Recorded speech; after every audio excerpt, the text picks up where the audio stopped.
ሰላም ጤና ይስጥልን የተወደዳችሁ የኤስቢኤም ብሬኪንግ ኒውስ የዩቲዩብ ቻናል ቤተሰቦች የሰዓቱን ሰበርና አበይት መረጃዎች ይዤላችሁ ቀርቤያለሁ።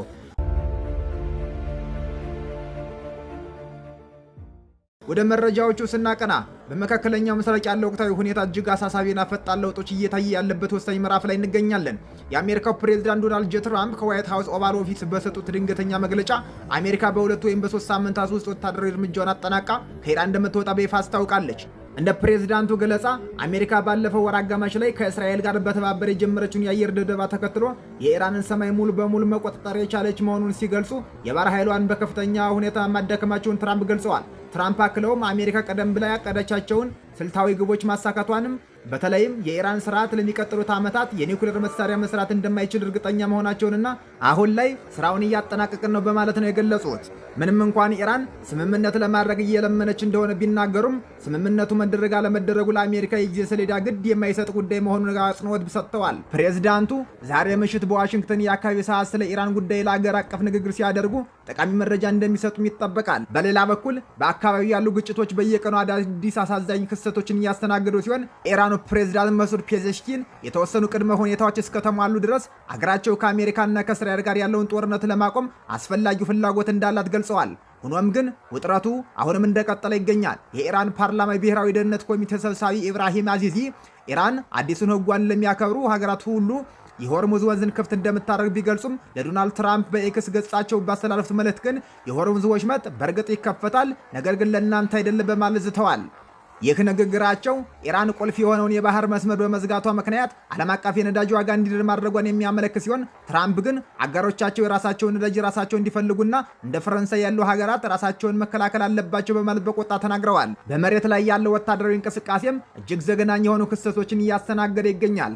እስራኤል በኢራን የሚገኘውን ቶፊቅ ዳሩ የተባለ ፋብሪካ የኬሚካላዊ ጦር መሳሪያ ማምረቻ መስመር አካል ነው በሚል በቦምብ የደበደበች ሲሆን ኢራን ግን ፋብሪካው ፋንታኒል የተባለ የህመም ማስታገሻ መድኃኒት የሚያመርት የሰላማዊ ተቋም ነው ስትል አስተባብላለች።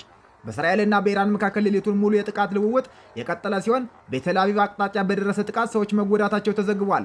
እንዲሁም በኳታር የባህር ዳርቻ አንድ የነዳጅ ጫኝ መርከብ በሁለት ሚሳይሎች የተመታ ሲሆን በተባበሩት አረብ ኤምሬትስ በደረሰ ጥቃት የአንድ ሰው ህይወት ማለፉ ተገልጿል። በሊባኖስ ቤሩት ደግሞ በእስራኤል አየር ጥቃት የሄዝቦላ ከፍተኛ አዛዥ መገደላቸውንና ቢያንስ የሰባት ንጹሃን ዜጎች ህይወት ማለፉ በሊባኖስ ጤና ጥበቃ ሚኒስቴር ተገልጿል። በተጨማሪም በኢራቅ አሜሪካዊቷ ጋዜጠኛ ሼሊ ኪትልሰን በታጠቁ ሚሊሻዎች መታገቷ መላውን ዓለም አስደንግጧል። ይህ የትራምፕ ድንገተኛ ሽንፈት የማይመስል የመውጫ ውሳኔ በብዙ የፖለቲካ ተንታኞች ዘንድ ትራምፕ ሳያስቡበት የገቡበትን ጦርነት ማምለጫ አገኙ በሚል እየተገለጸ ይገኛል። ፕሬዝዳንቱ ይህንን ውሳኔ የወሰኑት በዋናነት ሶስት ግዙፍ የፖለቲካና የኢኮኖሚ ስሌቶችን አስልተው እንደሆነ ይገመታል። አንደኛው ምክንያት ትራምፕ ወደ ስልጣን ከመጡ ጀምሮ ጦርነት አቁም የሚለውንና አሜሪካን ማለቂያ ከሌላቸው ጦርነቶች የማውጣት የምርጫ ቃል ኪዳናቸውን ለመጠበቅ ነው። ከኢራን ጋር የሚደረግ የረጅም ጊዜ ጦርነት ለሳቸው ፖለቲካዊ ኪሳራና የገንዘብ አባካኝነት ስለሚሆን ጦርነቱ ሳይራዘም አሸንፈናል ብለው በመውጣታቸው ለደጋፊዎቻቸው የገቡትን ቃል መፈጸማቸውን ማሳየት ይፈልጋሉ። ሁለተኛውና እጅግ ወሳኝ ምክንያት የነዳጅ ዋጋና የአሜሪካ ኢኮኖሚ ጉዳይ ነው። በመካከለኛው ምስራቅ ባለው አለመረጋጋትና በሆርሙዝ ወንዝ እገዳ ምክንያት የዓለም የነዳጅ ዋጋ በከፍተኛ ሁኔታ በመጨመሩ ይህ ደግሞ በአሜሪካ ውስጥ ከፍተኛ ኑሮ ውድነት እንዲፈጠር አድርጓል። ትራምፕ በንግግራቸው ላይ እንደገለጹት ወታደራዊ እርምጃው ሲቆም የነዳጅ ዋጋ ወዲያውኑ ይወርዳል። ይህም በሀገር ውስጥ ያላቸውን ተቀባይነት ለመጨመር ትልቅ ዕድል ይሰጣቸዋል። ሶስተኛው ምክንያት ደግሞ ድልን አውጆ መውጣት የሚለው ስልታዊ አካሄድ ነው።